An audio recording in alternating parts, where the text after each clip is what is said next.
मुझे ये पता करना है कि 1 न्यूटन बल क्या होता है। और परीक्षा में यहीं पर कंफ्यूजन हो जाते हैं, पूछे बल क्या है और एक बार पूछ दिया 1 न्यूटन बल क्या है, तो दोनों में बल की परिभाषा लिखाते हैं, है ना। तो 1 न्यूटन बल कैसे करेंगे? मैं बोला था कि सूत्र ही सब बोलता है, परिभाषा भी बोलता है, मात्रक भी बोलता है, विमीय सूत्र भी बोलता है, सारा कुछ कौन बोलता है? सूत्र। सूत्र बता दो क्या था यार? F = m/a। ठीक है, इससे परिभाषा भी आ गई।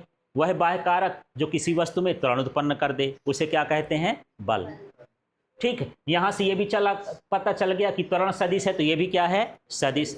यहां से हमको विमीय सूत्र भी पता चल जाएगा, यहां से हमको ये जो इसका मूल मात्रक है वो भी पता चल जाएगा।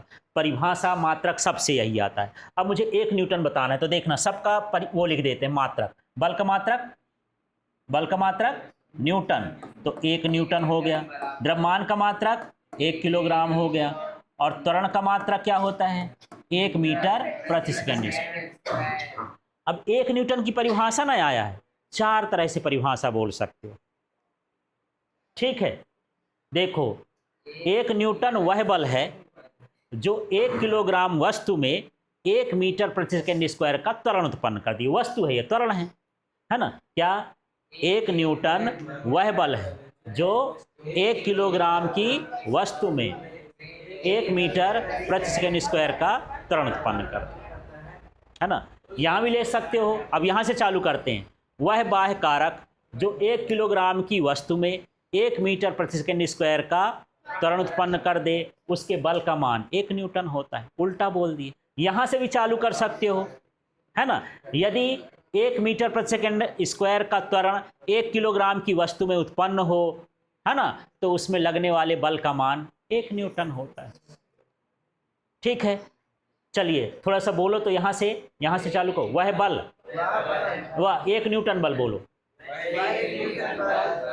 1 न्यूटन बल जो 1 किलोग्राम की वस्तु में 1 मीटर प्रति सेकंड स्क्वायर का त्वरण उत्पन्न कर दे, उस बल को क्या बोलते हैं? 1 न्यूटन बल। जैसा भी बोलना हो बोल सकते, बस एक एक करके बोल देना, कोई क्रम नहीं है, बस आपको समझाना है। चाहे इधर से चालू कर दो, चाहे इधर से चालू कर दे। तो चलो पहले ये बोल दो, 1 मीटर प्रति सेकंड स्क्वायर का त्वरण यदि 1 किलोग्राम की वस्तु में उत्पन्न हो तो उस पर लगने वाले बल का मान 1 न्यूटन होता है। ऐसे बोलते हैं, ये न्यूटन की परिभाषा है। और ऐसे ही सारे सूत्रों में हमको देखना है परिभाषा को डिफाइन करना। एक बार तरीका समझ जाओगे तो सारे फिर अपने आप से भाषा बनाने लगो। मैं ये तो नहीं पढ़ा हूँ यार ऊपर वाला, ठीक है, इसी से बोल रहा हूँ। तो देखो, यदि 1 किलोग्राम द्रव्यमान की वस्तु में 1 मीटर प्रति सेकंड स्क्वायर का त्वरण उत्पन्न हो तो इस पर लगाए गए बल का मान कितना हो गया? 1 न्यूटन। ये यहाँ से पढ़ दिया, 1 किलोग्राम की वस्तु में 1 मीटर प्रति सेकंड स्क्वायर का त्वरण उत्पन्न हो तो उस पर लगने वाले बल का मान 1 न्यूटन होता है। कैसे भी बना लो, है ना। इस तरह से करते हैं। अब चलिए थोड़ा सा इसका ये भी देखते हैं कि 1 न्यूटन, पहले इसका जो सीजीएस मात्रक है पुरानी पद्धति का, वो क्या होता है? डाइन। अभी मैं बोल रहा था यार कि एक बाल को भी मारते हैं, एक हवा का कण भी हमसे टकराता है तो इसमें भी बल होता है, तो इस बल का मान बहुत कम होता है। ऐसे कम बल को हम क्या बोलते हैं? डाइन। ठीक है, मुझे लगता है शायद इसलिए नाम कुछ ऐसा है। डाइन एक हम लोग भूत प्रेत भी मानते हैं, दिखती नहीं है पर काम बहुत कर जाती है। ठीक है, ऐसा है। तो ये इस तरह से है। अब ये सीजीएस यूनिट है। कैसी यूनिट है? सीजीएस। अब मुझे एक डाइन की परिभाषा देना है।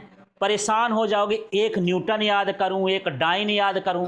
तरीका देखो, अभी फार्मूला बताओ क्या था? F = ma। अब इसको सीजीएस में लिखना है।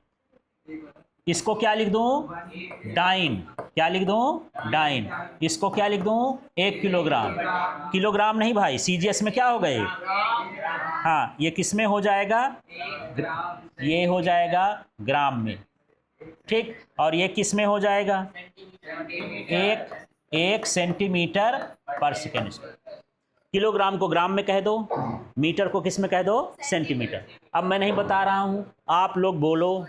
यदि 1 ग्राम की वस्तु में 1 सेंटीमीटर प्रति सेकेंड स्क्वायर का त्वरण उत्पन्न हो तो उसमें लगने वाले बल का मान 1 डाइन होता है ना।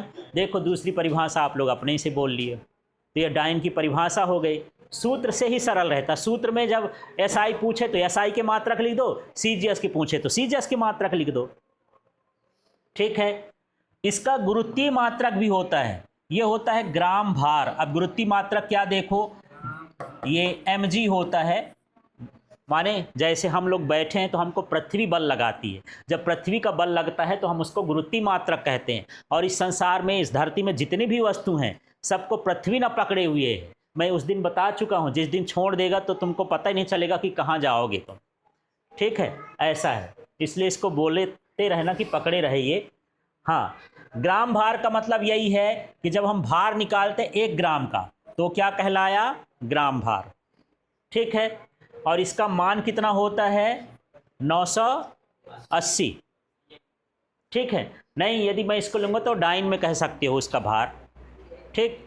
और यदि हम ग्राम भार लेते हैं किलोग्राम में तो उसका मान होता है 9.8, ठीक है। इस तरह से इसको मैं थोड़ा सा स्किप कर देता हूँ क्योंकि ज़्यादा इम्पॉर्टेंट नहीं है। अब थोड़ा सा इसको देखना, अरस्तु भी बढ़िया साइंटिस्ट था, दार्शनिक भी था, है ना। विचारों को ऐसे रखता था कि कौन सी चीज़ें समाज में ज़रूरी हैं उसको हम एक्सेप्ट करें। क्यों, ढोंग में पड़े हुए हैं हम लोग, बहुत सारा हम ढोंग भी करते हैं ना, जहाँ ज़रूरत नहीं होती धर्म के पीछे क्या कर लेते हैं, ढोंग। उसको सारा उसको समझाया कि साइंस क्या होता है, ढोंग क्या होता है, धर्म क्या होता है, वो सब एक्सप्लेन किया। उसकी फिलॉसफी जब पढ़ोगे तब फिर आपको समझ में आएगा। पर अरस्तु ने ये सोचा कि यदि किसी वस्तु को चलाना है तो उसको बल लगाने की ज़रूरत पड़ती है, और ऐसे मैं सबसे बोल रहा हूँ तो सबको लगेगा सही है। भाई पंखा चल रहा है, यदि मैं लाइट बंद कर देता हूँ तो बंद हो जाता है, चलते क्यों नहीं रहता है, माने इसको चलाने के लिए भी क्या लगता है, बल। यदि गाड़ी का इंजन है, हाँ, उसको भी चालू कर दिए तो गाड़ी चलती है, और बंद कर दिए तो बंद हो जाती है। उसको भी चलाने के लिए क्या चाहिए, बल चाहिए। एक खिलौना वाली गाड़ी है, इसको धागे से खींचे, है ना, वो बढ़ रही है, छोड़ दिए तो चलना बंद हो गई। तो माने किसी वस्तु को गति में लाने के लिए बल की जरूरत होती है क्या, होती है। हाँ, ये जो है यहाँ पर मैं लिखा हूँ, इसको पढ़ना, ये रॉन्ग कॉन्सेप्ट है और ये हमारा क्या है, भ्रम है। यहां पर समझना, किसी वस्तु को चलाने के लिए बल की आवश्यकता नहीं होती। हाँ, तुमको भी गलत लग रहा है। बाद में इन्हीं का जो चेला था, है ना, वो उनको ही समझाया कि नहीं गुरुजी ऐसा नहीं है, ऐसा वाला है, ठीक है। तो समझो क्या कैसा वाला है, ठीक है। देखो अभी कल हम देखेंगे, इसका कॉन्सेप्ट को क्लियर करेगा कौन करेगा उसको हम कल समझेंगे। पर अभी यहाँ देखो, कोई वस्तु क्यों रुकती है। यदि ये पंखा एक बार चालू कर दिए हो, है ना, तो अरस्तु के हिसाब से बल लग रहा है। लेकिन सोचो कि यदि यहाँ पर हवा न होती, इसके गुरुत्वाकर्षण का प्रभाव न होता, तो एक बार आप चला देते, लाइफ टाइम तक चलता ही रहता, कभी रुकता नहीं। मुझे ये बताओ, जितने भी संसार में ग्रह हैं, उपग्रह हैं, तारे हैं, क्या रुके हुए हैं, सब घूम रहे हैं।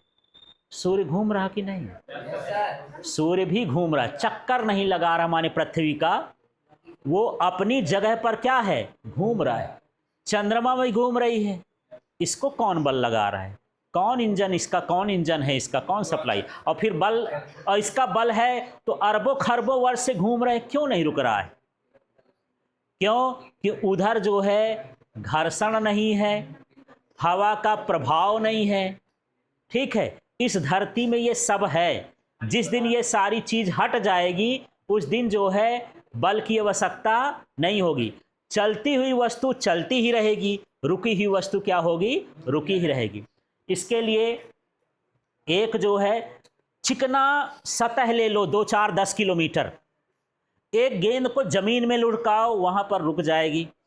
लेकिन हम एक ऐसी सतह लिखे लिए है जिसमें घर्षण नहीं है, फिसलन बहुत है, यदि एक गेंद को छोड़ दोगे वो चलती ही जाएगी, चलती ही जाएगी। अब वो क्यों नहीं रुक रही है? नहीं, केवल हमको लुढ़का भर देना है, माने हम शुरू में बल लगा दिए, अब उसी बल के मान से वो हमेशा क्या होती रहेगी, चलती रहेगी, रुकेगी नहीं। तो क्या दोबारा बल की आवश्यकता है? हाँ, तो यही है, इनको समझाया गया कि आपका कॉन्सेप्ट गलत है, आप किसमें हो, भ्रम में हो। इसलिए इसको क्या बोला जाता है, अरस्तु की भ्रामकता, कि किसी वस्तु को गतिमान करने के लिए बाह्य बल की आवश्यकता होती है। ये गलत बात है, ये इनका क्या है, भ्रम है, सही नहीं है। जैसे आप बैठे हो तो मैं बोलूं कि आप बैठे नहीं हो, आप धरती में ऐसे लटके हुए हो, पर मुझे बहुत समझाना पड़ेगा कि आप लटके हुए हो, क्योंकि सबको तो ऊपर दिखता है कि हम बैठे न हैं। आप बैठे हो, आपकी आंख में ये भ्रम है, आपका इमेज हमारी आंख के अंदर कैसा बन रहा है, उल्टा। माने आप सीधा बैठे हो तो आप कैसा दिख रहे हो, उल्टा। मतलब ये है कि आप उल्टे बैठे होगे तब ना मुझे क्या दिख रहे हो, सीधे। तो आप बैठे ऐसे हो पर वास्तव में हो कैसे, ऐसे। ये मेरे आंख का क्या है, भ्रम है। तो इस तरह से ये भ्रामकता होती है।